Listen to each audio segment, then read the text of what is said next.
Hello, friends. This is Dave Hurwitz, executive editor at ClassicsToday.com, here with the greatest recordings ever. And I mean ever. I'm not kidding. And this is one that's received the shabbiest treatment of any greatest recording ever that you've ever imagined, that I've ever seen, that I've ever known. It's incredible. I can't believe it. It's just... It's mind-boggling. It's this one. Eugene Ormandy and the Philadelphia Orchestra doing Prokofiev, the Classical Symphony, the Lieutenant Kijé Suite, the best ever version of that, and the Love for Three Oranges Suite, the best ever version of that, and the Classical Symphony, the best ever version of that. Well, are they the best ever? Look, you know, right? Lots of people have done them. Lots of people do them well. But putting all three of those things together on one disc and playing them to a superlatively high standard and recording them gorgeously. I mean, beautiful sonics. When was this thing made? It's like unbelievable. Let me see if they have recording dates. This is Odyssey, the cheap, budgie Sony label, and it was like out of print the minute it came out. And I wonder if it even gives you the actual, they're so bad about that stuff. Presumably all of this is going to reappear in the next Sony Ormandy box, theoretically. Well, you get couplings of other stuff. Oh, CB, the Odyssey series. All you get is other titles in the same series. Does it tell you when these were recorded? No, it doesn't tell you when these were recorded. Why should they bother? Really, seriously, does anybody care? No, nobody cares. It's ridiculous. Shabby, terrible quality. But fortunately, they didn't mess up the sound when they stuck it on CD. This is just an amazing recording. Absolutely outstanding in every way. First of all, the Classical Symphony. Everybody does the Classical Symphony. What you need to do the Classical Symphony really, really well is a performance that isn't too classical, because it's a bit of a pastiche, isn't it?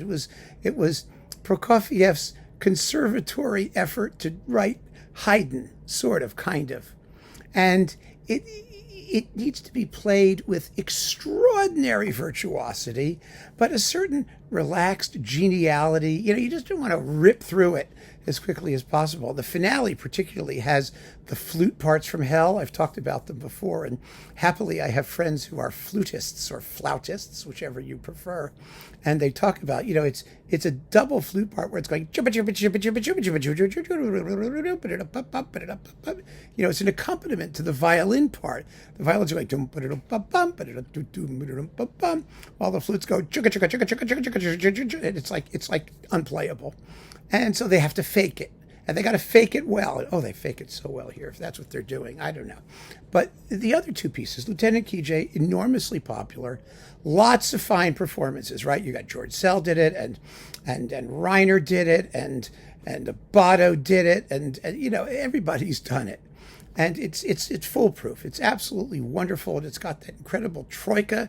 Da da da da da dum bum ba da da da da da dum ba da da da. Oh, it's just great. The sleigh bells. I did a whole talk about Lieutenant Kijé, and I did talk about this disc because I said the same thing then that I say here. What happened? Why couldn't Sony leave it in print? It should have been remastered, given it deluxe gilding and beautiful cover art, and sold like crazy, because it's all popular stuff. And the Love for Three Oranges. It's got the march. Da-da-dum, bum, bum, bum, ba, ba-da, da-da-da, da-da-dum, ba, ba-dum. It's so popular. And Ormandy and the orchestra, they just play the living daylights out of all of this.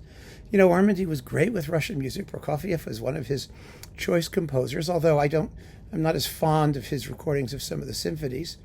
His fifth needs like a tam-tam and whatnot. But basically, when it comes to doing these kinds of things, there was no one in the universe who could do them better than Ormandy and Philly, because what they require is just astonishingly great playing, characterful playing, personality, and that's what you get. You just have personality galore. Every first desk player at this orchestra was one of the greatest of their instrument, and Ormandy was willing to let them play. It's not that he didn't have ideas, but he realized them through the way he interacted with the the principals in the orchestra and the orchestra as a whole. And the result is just a Prokofiev disc that has just got classic, not classical symphony, but classic written all over it.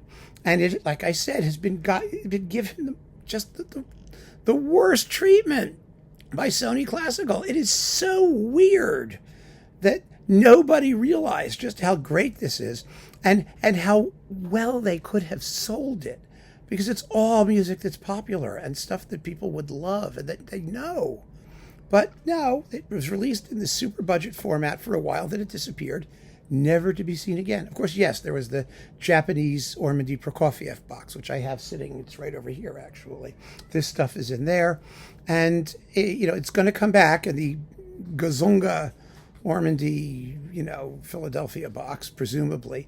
But goodness gracious, look for this. Look for this. And if you want to get the big Ormandy box, well, you should have the big Ormandy boxes anyway, because they're wonderful. But I know it's a lot to ask, but maybe you can stream it.